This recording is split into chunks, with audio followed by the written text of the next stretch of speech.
The Inquisition, the Inquisition. Ba ba ba da ba da ba. The Inquisition, the Inquisition. Ba ba ba da ba da ba ba. So, this land does not belong to you, to me, to anyone. It belongs to Mother Earth. And the tribal cultures understood that, right? Tribal cultures believed and understood that Mother Earth was a living organism, right? And if we're on her, we should work with her to survive. Simple. Very simple, right? Very, very, very, very simple. Very, very simple. Now, tribal cultures, right? They existed way before Europeans did. Well, they didn't exist before Europeans. They existed before Europeans became the greedy, you know, controlling, domineering culture that they ended up being, right?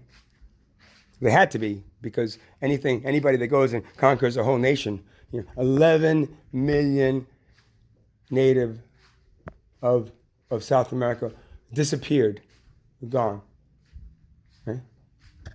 So they didn't just poof, go away. So they understood that the land was there, and Mother Earth allows them to live there.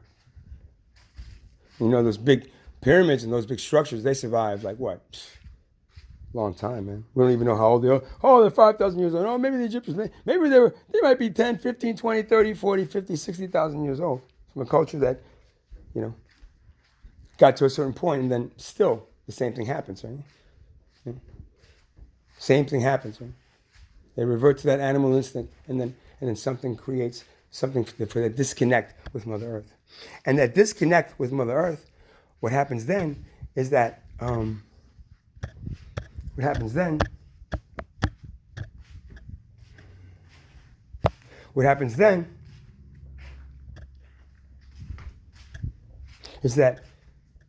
they don't have the connection anymore, and they don't have the things they used to have. And the people that conquered them make sure that whatever warriors, kill off the warriors first, right? And then in every culture, every tribal culture, and then what you have left is the women and men, and the women and children. Then you make them into what you want to make them, right? You make them into what you want to make them, right? Slave labor, and then eventually few of them you bring up and you say, okay, remember those slaves that used to be, now I brought you back up here, and now in the house now, so now you work for me, and now you make sure that those slaves stay, and believe that what they need to do is keep on doing what they're doing. The land doesn't belong to you or me or anyone. Right? Anybody that takes it and says it's theirs is a conqueror. And this planet doesn't want conquerors. Eventually, conquerors get conquered, and they get just not by other conquerors. Because no matter who the conqueror is, who the winning conqueror is, what you have left is the planet Earth going like, I didn't want any of this to happen on me. You guys are starting to piss me off, and enough's enough. You don't believe that's what Mother Earth feels about all the wars and all the killing that's done in her body? How would you feel if your body was attacked like that? So, yeah, it is what it is. It doesn't belong to you, it doesn't belong to me. The cultures that perished because of it were the ones that were supposed to take care of the planet. They were the keepers of this planet, right? With them gone now, what is left, right? She's not going anywhere. So they can't find a way to get rid of, to control her and ride her through space, right? Like they want to do, right? Instead, they'll build these spaceships, these things that can get them into the sky, all on your hard work, all on your money. And there's no way they're going to let 11 billion people lift them off the planet. Right? They're not going to lift 11 billion people off the planet as she shifts or something happens, so then it can come back down. Okay? They realize what happens. It's some kind of natural disaster, probably because, but that's what I mean. Because of natural disaster, it's happening because the plant doesn't want you on it. And then what they figured out is that, well, if we can get them to work, right? If we can get them to work and help us build these spaceships, right? Then when these asteroids or these mother shifts and everything just goes boom, we'll be up in space. We'll hang up there as long as we can. It can't be more than 100, 200 days, right? And then when we're up in space, we'll just wait. Wait as long as we can. We all have everything, and then go back down and repopulate the planet with the same greed. Right? So these people are not just, plotting to leave you guys all here, when you're, when it happens. But they're wiping you out and then coming back down and recreating the same mess. Doesn't matter for them because eventually you'll reincarnate back. They'll have control over you again. They'll probably speed up the whole process, and to get you back into that slave labor. And then throughout it all, they'll just lay back and watch and wait. They don't die.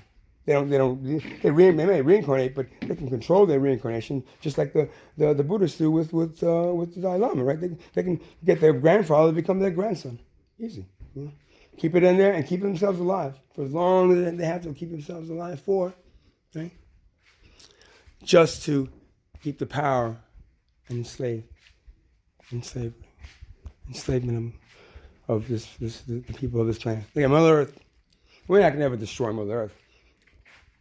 What will destroy is ourselves, right? And when we destroy ourselves, what we have left, right, is a hope that after we do that we'll go to heaven and God will forgive us for destroying the planet. Right? I'm sure that's a viable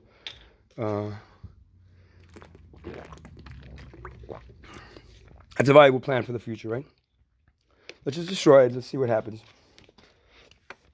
But again, she won't be destroyed. She's got no fear of you. She's been around for 100 million, billion, trillion years. Oh no, it's not that long. It's actually like 1.9 billion. Is it really? You sure about that? Scientists told you, really? They know? They know because they drilled into her and they figured out how much layers of rock, because every year she grows a certain amount. She's that old, huh? I'm thinking anything over 1 billion we should be worried about, right? Because if we don't know how that planet survives for 1 billion years and we die in about 100, 80, 60, 50, whatever it is, we should try to talk to her and say, how are you doing it? Right? But yet what do? We drill in her, pull out all, stick it in our gas tanks, put all our blood, and then expect her not to destroy our coastlines, destroy our weather, destroy everything about what we end up becoming. Okay? And karma is karma is karma. Bottom line, right? If you take away the keepers of this planet, the people that were taking care of it, if you rip them all away, eventually, everywhere on the planet, what you have left is a culture that looks back in their history and goes, wow, those cultures back there, they were advanced. Maybe the aliens came down and talked to them and helped them out. Maybe they'll come and talk to us and help us out one day.